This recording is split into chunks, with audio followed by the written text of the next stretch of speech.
Comment faire pour accélérer la croissance d'une entreprise? Quelles sont les meilleures stratégies pour y arriver? Les pièges à éviter? À chaque épisode, je vous partage une conversation que j'ai eu la chance d'avoir avec un entrepreneur ou un professionnel du marketing sur le sujet. Vous allez découvrir les secrets qui se cachent derrière leur succès. Je m'appelle Robin Vézina et bienvenue sur Hypercroissance. Aujourd'hui, je suis très content de vous présenter Jacob Charbonneau. Donc, Jacob, c'est le fondateur de Vol en retard. Vol en retard, ce que c'est une entreprise qui vous permet de faire une réclamation et vous donne droit à une compensation monétaire si vous êtes victime d'un vol en retard. Donc, au lieu de passer, je ne sais pas, 1 ou 2 journées à remplir la paperasse, à savoir comment ça fonctionne, faire votre réclamation, vous allez tout simplement sur Vol en retard, vous remplissez un petit formulaire, ça vous prend 4-5 minutes. Et si vous êtes éligible à une compensation monétaire, vous allez le recevoir et il y a seulement un petit pourcentage qui va aller à Vol en retard. Donc, ça vous permet d'économiser beaucoup de temps et ça vous permet d'aller chercher de l'argent peut-être que vous ne saviez même pas que vous avez droit. Donc, super entreprise, une entreprise quand même innovante. C'est pourquoi que l'entreprise à l'heure actuelle grossit extrêmement rapidement. On parle d'une croissance mois après mois de 300 à 500%. Donc, on peut vraiment dire que Vol en retard a le vent dans les voiles sans faire de mauvais jeu de mots. Donc, dans ma conversation aujourd'hui, vous allez apprendre comment Jacob a réussi à transformer un problème en une entreprise. Une histoire assez intéressante. Ensuite, vous allez découvrir l'ampleur que les médias traditionnels peuvent avoir sur votre entreprise si vous osez prendre la parole publiquement.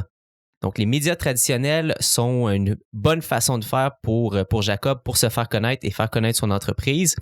Et finalement, Jacob va nous expliquer comment il a fait pour construire une entreprise sans avoir aucune expérience en entrepreneuriat au préalable et comment il a fait pour aller s'entourer de key players.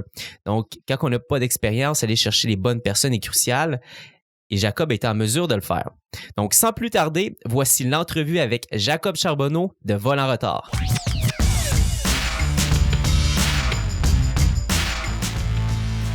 Bienvenue sur le podcast Hypercroissance, Jacob de Vol en retard. Bienvenue. Bienvenue, merci Robin. Donc, je suis vraiment enchanté d'être avec toi, Jacob, aujourd'hui. Vol en retard, qu'est-ce que c'est? Est-ce que tu peux nous dire qu'est-ce que Vol en retard? Oui, en fait, volenretard.ca, c'est une plateforme qui permet aux gens de faire des demandes de réclamation suite à des retards de vol, des annulations ou des refus d'embarquement. Donc, nous, derrière, ce qu'on fait, c'est qu'on va chercher les indemnisations qui sont privées au niveau de la loi. Donc, par exemple, un vol qui a été retardé de 3 heures peut donner le droit à 900 $ canadiens. Et Vol en retard, c'est un projet que toi, tu as lancé, tu es le fondateur.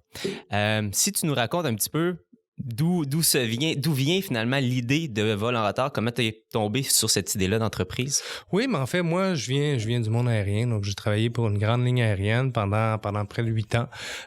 Puis, l'idée est venue lors d'un parcours au MBA exécutif à l'Université de Sherbrooke, où un collègue qui avait voyagé en Europe est allé voir sa famille, est revenu, puis a subi un retard important. Ne savait pas trop quoi faire. Il est venu me voir, puisqu'à l'époque, je travaillais pour une ligne aérienne. Puis, je lui ai dit qu'il avait le droit à une indemnisation. Donc, il a tenté de faire les démarches par lui-même, puis c'est revenu refusé alors qu'il avait le droit à cet argent-là. Donc, évidemment, je trouvais pas ça juste que les lignes aériennes gardent tout cet argent-là, simplement parce que les gens n'étaient pas au courant. Puis quand on a regardé le potentiel de marché au Canada, c'était un potentiel qui était énorme et il y avait aucun joueur qui informait les passagers de leurs droits. Donc, on a un peu pris cette mission sociale-là d'informer les gens, de défendre les consommateurs, puis on a lancé l'entreprise près d'1 an après le MBA. Donc, toi, c'était littéralement ta première entreprise, c'est Vol en retard. Exact. Par contre, on s'est bien entouré. Donc, j'ai des collègues du MBA. On l'a pitché au MBA dans un cours d'innovation sur les modèles d'affaires. Les gens étaient très intéressés. Ensuite de ça, il y a des collègues du MBA qui ont cofondé l'entreprise avec moi. Donc, si on regarde, on explore un petit peu cette partie-là. Donc, l'idée t'est venue, te lancer ça, corrige-moi, c'est en 2016, right? Exact. Donc, en 2016, tu as lancé Vol en retard. Donc, ça nous amène, 2 ans plus tard, ça fait 2 ans que tu as lancé l'entreprise.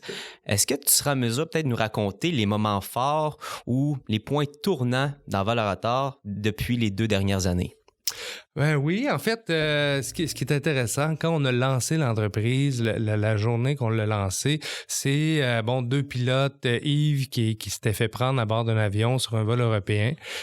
Donc, ça avait fait le tour des médias. Puis nous, on venait juste de lancer l'entreprise. Donc, on a répliqué un peu dans les médias en disant, savez-vous que ça donne le droit à des indemnisations? Puis à l'époque, il y a personne qui savait ça au Canada. C'était moins de 2% des gens qui avaient subi un retard, qui étaient éligibles, qui en faisaient la demande auprès des lignes aériennes. Donc, ça a parti un petit peu en flèche puisque les médias, quand ils se sont rendus compte qu'il y avait un organisme, une entreprise qui défendait les consommateurs, qui informait des droits et qui avait des droits qui existaient depuis plusieurs années et que personne n'était au courant, bien évidemment, ça a fait le tour des médias. Donc, c'est un peu comme ça que ça a parti. Ça, c'était un hasard que le coup de PR comme ça est arrivé ou c'était quand même quelque chose que...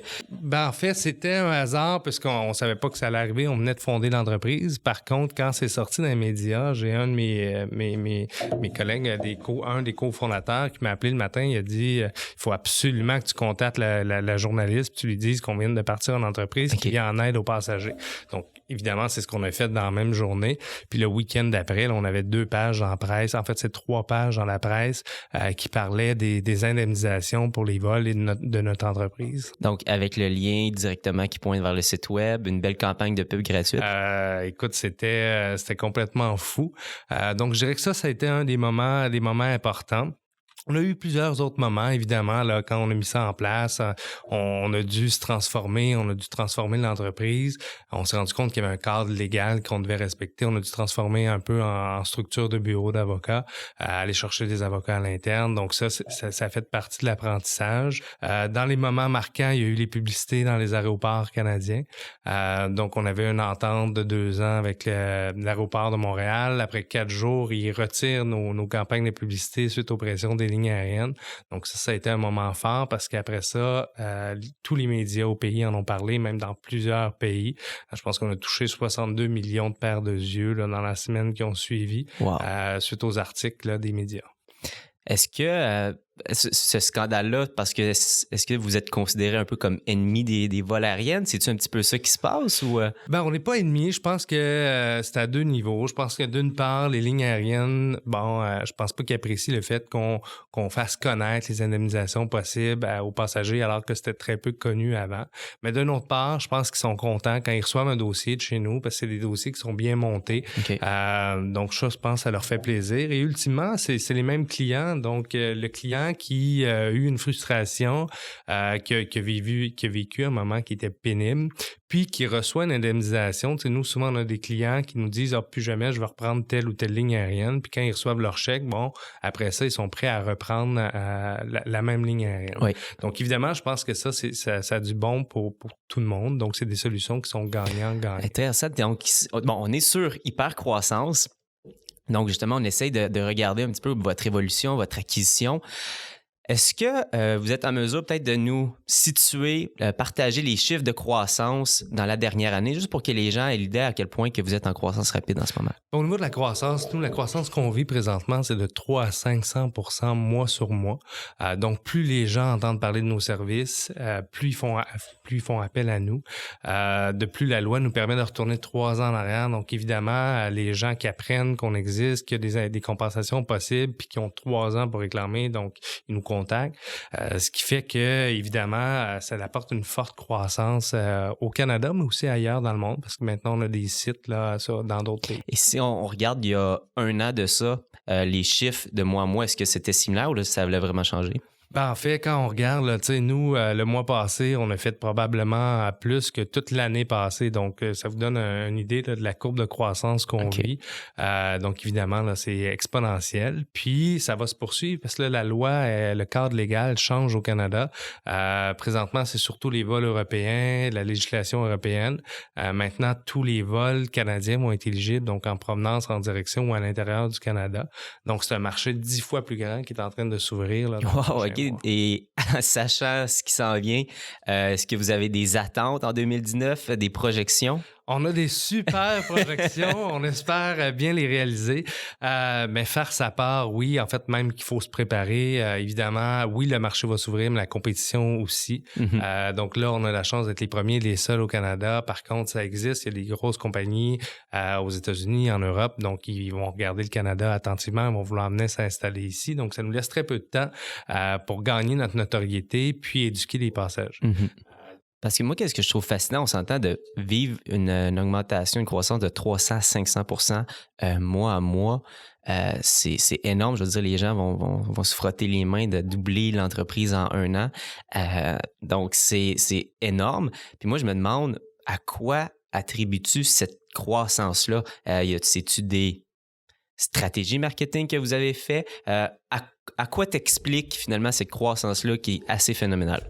Il y a plusieurs facteurs. Je pense qu'à la base, c'est qu'on répond à un besoin déjà là, donc ça apporte cette croissance-là. Ensuite de ça, on a un modèle d'affaires qui se vend bien. On vient en aide aux gens. Donc évidemment, les médias en raffolent. Dès qu'il se passe de quoi dans le monde aérien, on est cité ou on est appelé à commenter. Donc je pense que ça apporte beaucoup. Ensuite de ça, c'est d'avoir les bons partenaires. Donc évidemment, ça fait partie un petit peu de notre apprentissage. Il y a eu beaucoup d'essais-erreurs. En fait, quand on commence, on est une toute petite équipe, donc on fait beaucoup affaire avec des partenaires externes. Le but de trouver les bons partenaires, c'est pas facile. Surtout quand c'est sa première entreprise. Donc, on essaie des entreprises. Il y en a qui a des meilleurs fits que d'autres. Puis il y en a qui performent mieux que d'autres aussi. Et évidemment, quand ils vous vendent le service, ils se présentent toujours comme étant les meilleurs. Mais parfois, on se rend compte que c'est pas dans les livrables, ça se passe pas toujours comme ça. Donc, de trouver les bons partenaires, c'est précieux. Évidemment, moi, je les considère pas comme des fournisseurs de services, je les considère vraiment comme des partenaires parce que ça se passe des deux sens. Puis les gens qui nous font grandir, on les fait grandir aussi, mais c'est dans cette optique-là qu'on le fait et non pas juste on achète un service et eux nous fournissent un service. Donc, on recherche vraiment cet esprit-là auprès des gens avec qui on travaille. Et dans vos canaux à l'heure actuelle, est-ce que vous êtes en mesure d'identifier des stratégies plus performantes que d'autres dans les 2 dernières années, de dire, OK, en ce moment, pour nous, ça fonctionne vraiment bien, puis peut-être d'expliquer, si c'est le cas, là, peut-être ce que vous faites pour que ce canal-là soit fonctionnel pour vous, Oui, ce qui est particulier dans notre entreprise, c'est qu'aujourd'hui, c'est beaucoup basé, comme je mentionnais, sur la législation européenne.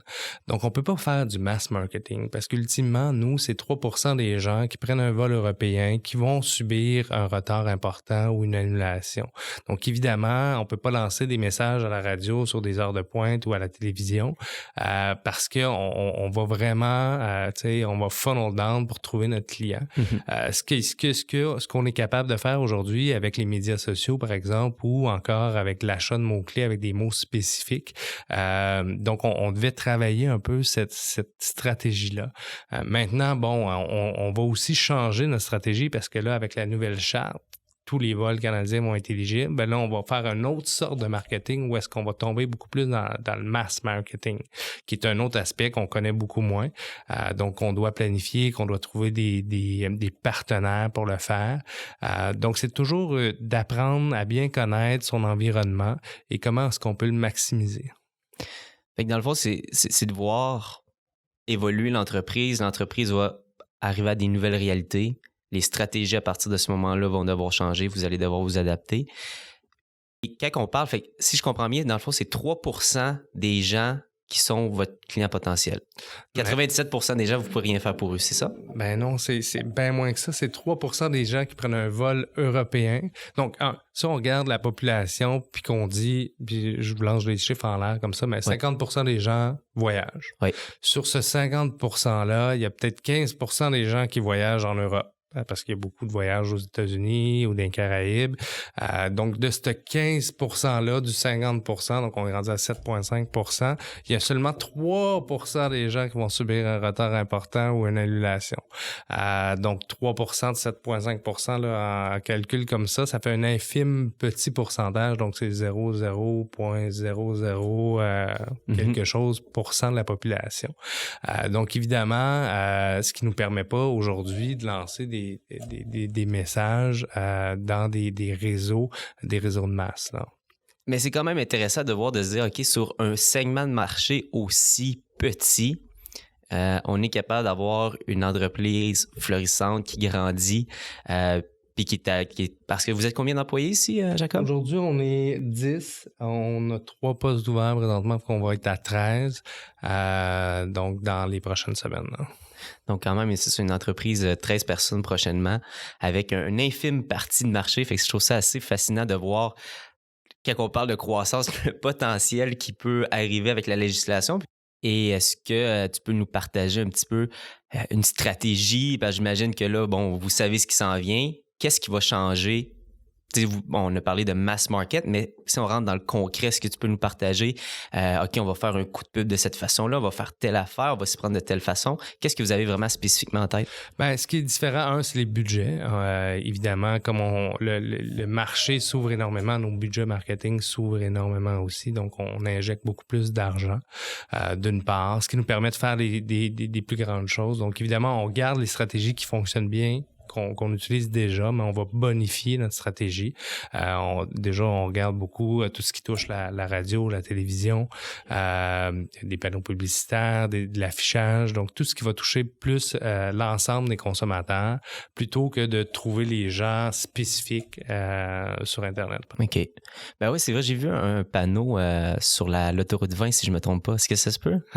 Oui, en fait, ça, c'est une histoire très drôle. On parlait de jalons tantôt. Quand on s'est fait retirer nos publicités à l'aéroport, il y a un monsieur qui nous a contactés et qui a dit, écoutez, moi je trouve ça bien plate qu'on vous retire vos publicités. Il dit, moi, j'ai déjà subi des problématiques de vol. Et puis, ça donne que j'ai une compagnie d'affichage, puis j'ai des panneaux sur le bord des autoroutes, puis je vais vous en donner un pendant un an. Fait qu'on a eu un cadeau pendant un an sur un panneau, donc effectivement. Aïe, aïe, ça, c'est bon. J'adore ça. Fait un client satisfait qui vous fait une petite offrande. Exact. Tu sais, de 300 à 500%, je reviens à ça parce que je trouve ça assez fascinant. Est-ce que c'est possible de soutenir une croissance aussi forte? En fait, c'est possible si on automatise.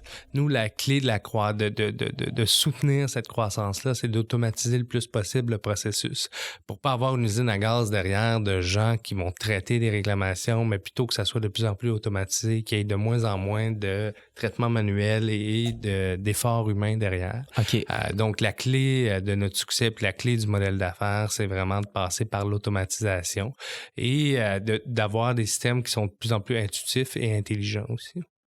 Ben, si donc, dans le fond, c'est un petit peu un processus qui va être complètement automatisé.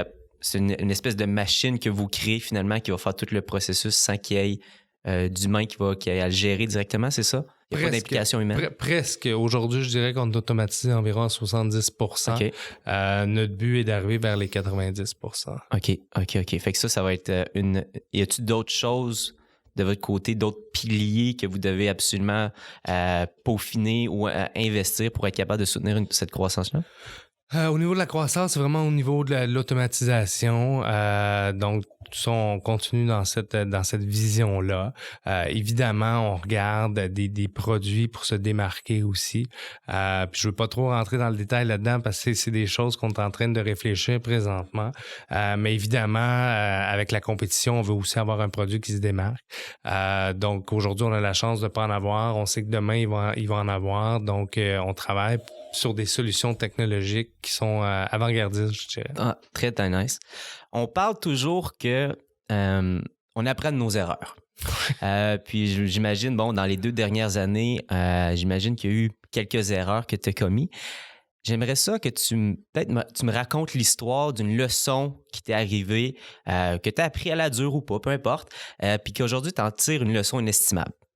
Oui, mais je pense que les plus grandes leçons sont souvent celles qui font le plus mal.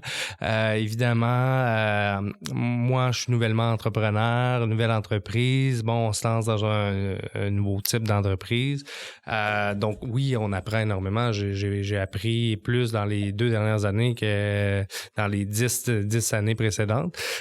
Donc, évidemment, il y a beaucoup d'essais-erreurs. Il y a beaucoup où on a appris beaucoup, c'est dans le choix de nos partenaires. J'en parlais parlais plus tôt. Puis pourquoi c'est si important aujourd'hui de trouver des partenaires, c'est qu'on a eu des très mauvaises expériences finalement. Souvent, avec une petite entreprise, on a beaucoup de partenaires externes ou des fournisseurs de services externes. On a fait beaucoup de sous-traitance de technologique, si on veut. Puis de trouver les bons partenaires technologiques, c'est très difficile parce qu'il y a énormément de firmes en technologie, surtout à Montréal. Puis on en a essayé quelques-unes et finalement, ça a été des histoires presque cauchemardesques. Puis de plus que comme quand tu es une petite entreprise, puis tu as un entente de service qui finalement te coûte 4-5 fois plus cher, qui prend 4-5 fois plus de temps, ça a des impacts sur ton entreprise parce que tu as une perte de coût d'opportunité. Surtout une entreprise qui a une croissance comme la nôtre. Donc, si on pense avoir un produit prêt pour une date, puis que finalement, un an après, c'est toujours pas prêt, mais pendant cette année-là, on a perdu cette opportunité-là qu'on avait. Ce qui fait mal pour une jeune entreprise. Donc, évidemment, c'est le genre d'expérience qu'on a fait à la dure, là, je dirais, dans les 2 premières années. Et comment tu vas faire pour éviter que ça se reproduise? C'est quoi la leçon de ça? Bien évidemment, la première leçon, je dirais, c'est pas qu'on va pas faire affaire avec des fournisseurs de services externes, mais aujourd'hui, une chose est sûre, c'est que les services vont être faits à l'interne. Donc, que ça soit avec des gens qu'on engage à l'interne ou avec une firme externe, mais le travail va être fait sur place. Donc, évidemment, ça l'évite d'avoir plusieurs personnes différentes qui touchent, qui vont toucher au service. Et ça va se faire de façon continue, non pas en 2 contrats de plus gros clients d'une firme, par exemple. Parce que j'ai quand même parlé à plusieurs entrepreneurs, puis là, justement, engager semble toujours là, dans la croissance un gros obstacle. Maintenant que tu sais que tu veux engager du monde avec des talents technologiques pour faire de la programmation, j'imagine, et tout ça. Quand on parlait d'automatisation, c'est de ça que tu veux parler par technologie, on est d'accord? Exact. Où les trouver? Comment les trouver? Comment faire les bons choix? Est-ce que tu as un processus? Oui, en fait, on a certains processus. Je te donne un exemple. Aujourd'hui, nous, évidemment, une portion de nos effectifs, c'est des avocats. Donc, on engage des avocats qui quand même assez contingentés, plusieurs firmes d'avocats, des gros bureaux d'avocats, alors que nous, on est une toute petite boîte, une start-up. Donc, comment est-ce qu'on réussit à attirer un peu le talent? Je dirais que c'est deux façons. La première, il y a beaucoup de gens qui veulent travailler pour une jeune entreprise qui a de la croissance. Donc ça nous aide. Okay. On a encore une fois un modèle d'affaires qui vient en aide aux gens. Donc les gens sont un peu attirés vers ça. Deuxième point, je pense qu'on va mettre en place, c'est d'aller chercher une personne spécialisée qui va chapeauter les projets. Évidemment, moi, j'ai des connaissances limitées au niveau de la technologie. Je suis pas programmeur, donc d'aller chercher un CTO à l'interne, je pense qu'on est rendu là aujourd'hui, qui va pouvoir chapeauter, suivre les projets à temps plein, puis s'assurer qu'on a les bonnes personnes en place pour les faire finalement. Et toi, dans ton rôle dans tout ça, on a parlé de vol en retard, mais Jacob Charbonneau, il y a 2 ans, il se lançait dans un univers qu'il connaissait pas, qui était l'entrepreneuriat, qui était avoir une business. Ça serait quoi? On parle tout le temps c'est Dave Sullivan qui parle tout le temps de unique ability, tu sais, un peu ton pouvoir spécial un petit peu qui te permet de faire ce que tu fais, puis que tu sens que c'est tes forces, tu performes dans ça et que tu veux le faire encore plus. Je pense que je suis une personne qui est curieux et qui veut continuer d'apprendre. Donc évidemment, si tu pars une nouvelle entreprise, il faut que tu apprennes parce que tu connais pas tout et tu vas voir plein de situations que tu n'aurais jamais même pu penser qu'elle allait t'arriver un jour. Donc aujourd'hui, le fait d'apprendre à tous les jours et de m'améliorer à tous les jours, je pense que ça fait que l'entreprise s'améliore aussi à tous les jours. Si tu avais aujourd'hui avec l'expérience, 2 ans plus fort d'expérience, puis tu étais capable de te voir, mettons, il y a 2 ans en face, tu dis, OK, j'ai un conseil à te donner, c'est ton jeune toi-même. Pour éviter des problèmes ou pour aller plus vite ou peu importe. Un conseil, ça serait quoi? C'est une bonne question, ça. Écoute, j'en aurais probablement 1 millier à donner à mon jeune moi d'il y a 2 ans. Ben écoute, je dirais d'avoir confiance en ses choix, tu sais, parce que quand on part une entreprise, on saute dans l'inconnu finalement, on saute dans le vide, puis on espère qu'on va prendre pied à quelque part. Ça a été un peu ça. Ce qui a aidé dans mon cas, c'est que j'étais bien entouré, donc j'avais des gens qui challengeaient mes décisions, j'avais des gens qui me conseillaient, et ça, c'est très précieux d'avoir ces gens-là. Je dirais à n'importe quel jeune entrepreneur, c'est premièrement de bien s'entourer. Puis le reste va venir. Le reste va venir, que ce soit l'argent, que ce soit les employés, la business, les clients. Si on est bien entouré, qu'on a un bon modèle d'affaires, le reste va suivre automatiquement. Puis juste pour creuser encore un petit peu plus, parce que je trouve que c'est le conseil de bien s'entourer peut être facile à donner, mais dans l'exécution, où est-ce qu'on les trouve, ces bonnes personnes-là? Est-ce que c'est dans du réseautage? Est-ce que tu es sur LinkedIn puis tu vois quelqu'un faire une chose, tu essaies d'y parler directement? Comment ça t'arrive, ces rencontres-là de personnes chères et importantes pour l'entreprise pour toi? Je pense qu'il n'y a pas de formule magique. Ce qui a marché dans mon cas, c'est de m'impliquer dans plusieurs réseaux. Donc, que ça soit au MBA avec les gens avec qui j'étais dans ma cohorte, que ça soit, je suis administrateur agréé, donc dans ce réseau-là, dans le réseau des MBA du Québec. Puis t'interagis avec plein de types de personnes, puis c'est de savoir qu'est-ce que tu veux aller chercher, puis de pas avoir peur de le demander. Donc, évidemment, il faut s'entourer de personnes fortes et qui sont plus fortes que nous. Et souvent, les gens qui ont peur de ça, de s'entourer, ça peut être a priori, ça peut être des gens qui nous impressionnent. Mm-hmm. Mais si on s'entoure des gens qui sont plus forts, ultimement, on va devenir plus fort aussi, puis ça va faire notre force. Fait que c'est ce qui a fonctionné dans mon cas. Mais encore une fois, je pense pas qu'il y a une formule magique de dire une chose est meilleure qu'une autre. Par contre, moi, de m'impliquer, ça m'a redonné beaucoup. Très, très, très intéressant. Je prends des notes, j'adore ça. Nous autres, sur Hypercroissance, à la fin, je termine sur des questions éclairs. Donc, j'en ai 4 pour toi, puis tu me dis instinctivement qu'est-ce qui te vient en tête. Excellent. Tu parlais d'une chose tantôt, tu es curieux, quelqu'un de curieux, puis ça t'a aidé. Spécifiquement, qu'est-ce que tu fais pour te garder constamment à jour? Ben, un exemple concret, présentement, on regarde beaucoup l'intelligence artificielle, qui est un domaine que je connaissais zéro. Évidemment, de nom, là, est-ce qu'on en parle, c'est à la mode, tout le monde en parle. Mais on a trouvé une application, comment l'appliquer dans notre modèle d'affaires. Maintenant, je me penche beaucoup là-dessus présentement, que ce soit avec des cours en ligne ou avec des programmes, des incubateurs d'intelligence artificielle. Donc, on regarde beaucoup ça pour aller chercher de l'information que j'ai pas aujourd'hui. Un incubateur, c'est comme un événement d'un week-end, un workshop, tu vas t'inscrire, puis c'est ça que tu entends par... Non, au niveau des incubateurs, c'est vraiment des programmes spécialisés qui vont, comme là, on en regarde un présentement, c'est un programme de 8 mois, okay. Avec des mentors vraiment spécialisés en intelligence artificielle. Par contre, c'est une journée par mois. Donc, okay. C'est très peu de temps, c'est 8 jours. Puis, c'est vraiment deep dive au niveau de l'intelligence artificielle. Deuxième question, est-ce que tu as un mantra qui va guider tes décisions en entreprise? Ben, en fait, je regarde toujours si ça s'aligne avec notre mission d'entreprise puis avec nos objectifs d'entreprise. Tu sais, nous, c'est simple. On veut que ça soit simple, rapide et sans risque. Donc, chaque décision qu'on prend, est-ce que ça va nous aider à apporter cette solution-là au client? Est-ce que ça va aider l'entreprise à vivre sa mission, de défendre les consommateurs et de faire connaître les droits? Troisième question, est-ce qu'il y a un livre qui a changé ta vie? Oh, il y en a plusieurs, en fait. Dernièrement, un livre que j'ai bien aimé, c'est la biographie du fondateur de Nike. Puis c'est intéressant. Une des choses que j'ai bien aimé de son livre, c'est qu'il décrivait d'être en affaires, c'est comme une guerre sans balles. Donc évidemment, t'as des stratégies, t'as des compétiteurs, t'as plein de choses à mettre en place. Puis t'as des gens qui vont essayer de te nuire, t'as des obstacles à surmonter. Fait que ça, j'ai trouvé ça super intéressant. Puis c'est une belle histoire. Puis aujourd'hui, on voit le succès de Nike. Ce qu'on connaît moins, c'est les premières années qui ont été très difficiles. Puis comment est-ce qu'ils sont arrivés à monter cet empire-là? d'une part. Puis, pour faire suite à ça, je lis présentement L'art de la guerre. Ouais. Donc, évidemment, on dit que c'est une guerre sans balles. Bon, et c'est quoi les stratégies derrière?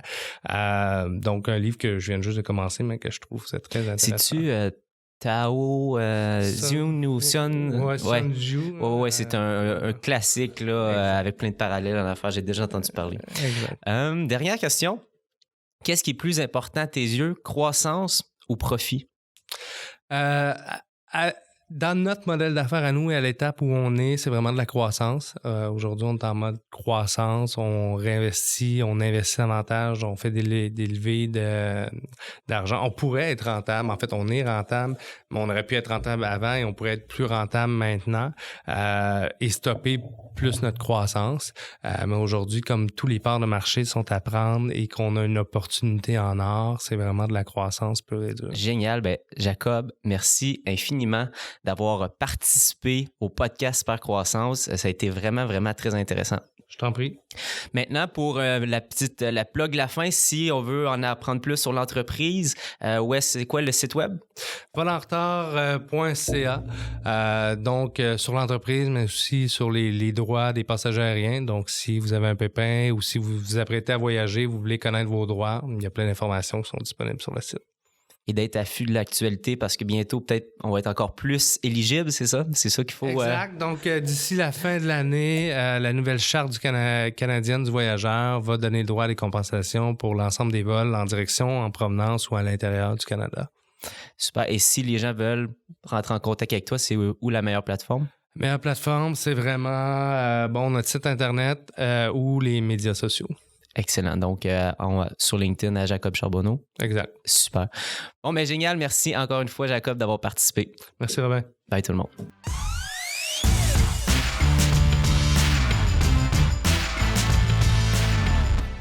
Et voilà, c'est ce qui conclut l'épisode d'aujourd'hui. J'espère que vous avez apprécié. Donc, 2 points que je retiens aujourd'hui. La première chose, l'importance de faire un travail de niche. Ce qu'il faut savoir, c'est que, Vol à retard aujourd'hui vivent une ascension de 300 à 500% plus de clients à chaque mois. Et c'est parce qu'ils se concentrent sur les clients chauds, ceux qui sont prêts à acheter ici, maintenant. Donc, ce qu'il faut savoir, c'est que J7 Média travaille avec Vol à retard au niveau de la publicité Facebook. Et son travail de niche en ligne va se faire sur Google et va se faire justement avec J7 Media. La stratégie que l'on va utiliser avec la publicité Facebook, on est capable, par exemple, de cibler précisément toutes les personnes qui vont revenir de voyage. Donc, si par exemple, la personne est revenue de voyage dans les, disons, 90 derniers jours, on va être capable de lui envoyer une publicité ciblée, l'informant des services de vol en retard. Donc ça, c'est une stratégie qui est mise en place qui les aide énormément pour aller acquérir une nouvelle clientèle. Et ils vont faire un petit peu l'équivalent sur Google. Ils vont pas miser sur un mot-clé de genre « vol Québec-Paris ». Ils vont acheter un mot-clé « compensation, ligne aérienne ». Victime, vol en retard. Des requêtes qui sont très, très, très précises avec finalement en lien avec le problème que la personne va être en train de vivre. Donc, faire un travail de niche va vous permettre de passer à une vitesse d'hypercroissance. Deuxième chose que je retiens, comment faire pour aller chercher des personnes qualifiées, des partenaires intéressants, des alliés? Eh bien, Jacob nous l'a dit, c'est en s'impliquant dans un réseau de personnes qui vont nous ressembler, qui vont avoir les compétences qu'on recherche, va nous permettre de connecter avec ces personnes-là. Et du même coup, si on s'implique, on va apporter de la valeur à ce réseau-là. Les personnes vont voir de quoi qu'on est capable. Et du même coup, on va être capable de trouver des personnes qui ont un profil similaire à ce qu'on recherche. Petite anecdote rapide, je suis allé à une conférence la semaine dernière sur le e-commerce et l'invité, c'était Olivier Lambert. J'ai acheté un billet, j'étais dans l'audience, j'ai pas fait de bénévolat, mais juste le fait de m'impliquer physiquement, d'être là, d'assister à la conférence. Évidemment, j'ai revu mon ami Olivier, j'ai jasé, mais du même coup, j'ai rencontré 3-4 personnes avec des profils très, très, très intéressants. Et ces 3-4 personnes-là risquent de devenir peut-être des partenaires potentiels sur différents projets, mais certainement, j'ai une personne en tête pour un futur invité sur le podcast. Donc, le fait de m'impliquer, d'être là, d'être présent, m'a permis de connecter. Donc, c'était les deux points que j'ai retenus de ma conversation. c'est quoi que vous avez retenu? Ben, vous pouvez m'écrire, justement, vous pouvez aller sur Instagram, m'écrire dans mes messages privés, me dire qu'est-ce que vous avez retenu de l'épisode d'aujourd'hui. Sinon, un rappel, donc l'épisode d'aujourd'hui, c'est une production de J7 Média. J7 Média, c'est une agence de publicité Facebook. On travaille avec Vol en retard. Si ça vous intéresse que votre entreprise ait à une vitesse d'hypercroissance, de faire du 200, 300, 500% de croissance à chaque mois, c'est possible avec les bons outils.